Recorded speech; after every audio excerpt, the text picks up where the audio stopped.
Hello दोस्तों, कैसे हो। दोस्तों, एक गुड न्यूज है अन्य पिछड़ा वर्ग और अनुसूचित जाति के विद्यार्थियों के लिए। नायब सैनी सरकार ने उनके लिए एक बहुत बड़ी घोषणा करी है। सरकारी कॉलेज में मेडिकल और इंजीनियरिंग की पढ़ाई करने वाले विद्यार्थियों को दी जाएगी छात्रवृत्ति। मुख्यमंत्री ने सूर्य सैनिक जयंती के अवसर पर कैथल में की इतनी बड़ी घोषणा कि अब बच्चों को पढ़ाना इतना कठिन नहीं रह जाएगा। मुख्यमंत्री ने रविवार को कहा कि महाराजा सूर्य सैनिक के दिखाए गए मार्ग पर चलते हुए हमारी डबल इंजन सरकार ने हरियाणा को शिक्षित, स्वस्थ, सुरक्षित और स्वावलंबी बनाने हेतु समाज के सभी वर्गों के विकास के लिए निरंतर काम कर रही है। हरियाणा में संतों और महापुरुषों के संदेश को जन जन तक पहुंचाने के लिए सरकार द्वारा शुरू की गई संत महापुरुष विचार सम्मान और प्रसार योजना के तहत जिला कैथल में महाराजा सूर्य सैनिक जयंती के अवसर पर राज्य स्तरीय समारोह आयोजित किया गया,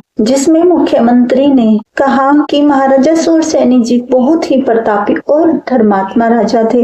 उनके राज्य में सबको सम्मान अधिकार प्राप्त थे। उन्हीं के नाम पर मथुरा के आसपास का इलाका सूर्य सैनिक प्रदेश कहलाया। इस अवसर पर मुख्यमंत्री ने कहा कि राज्य सरकार ने अपने संकल्प पत्र में देश के किसी भी सरकारी कॉलेज में मेडिकल व इंजीनियरिंग की पढ़ाई करने वाले अन्य पिछड़ा वर्ग और अनुसूचित जाति के हरियाणा के विद्यार्थियों को छात्रवृत्ति देने का संकल्प लिया है। SC, ST और BC विद्यार्थियों के लिए है ये योजना, जिसमें उन्हें मेडिकल और इंजीनियरिंग की पढ़ाई के लिए छात्रवृत्ति दी जाएगी। तो ये उन बच्चों के लिए एक बहुत बड़ी गुड न्यूज है। इसके लिए पोर्टल भी बनाया जाएगा। मुख्यमंत्री ने कहा कि राज्य सरकार ने अपने संकल्प पत्र में देश के किसी भी सरकारी कॉलेज में मेडिकल व इंजीनियरिंग की पढ़ाई करने वाले अन्य पिछड़ा वर्ग और अनुसूचित जाति के हरियाणा के विद्यार्थियों को छात्रवृत्ति देने का संकल्प लिया है। इस संकल्प को पूरा करने के लिए शैक्षणिक सत्र 25-26 में अनुसूचित जाति और OBC के सभी विद्यार्थियों को पूर्ण छात्रवृत्ति देने के लिए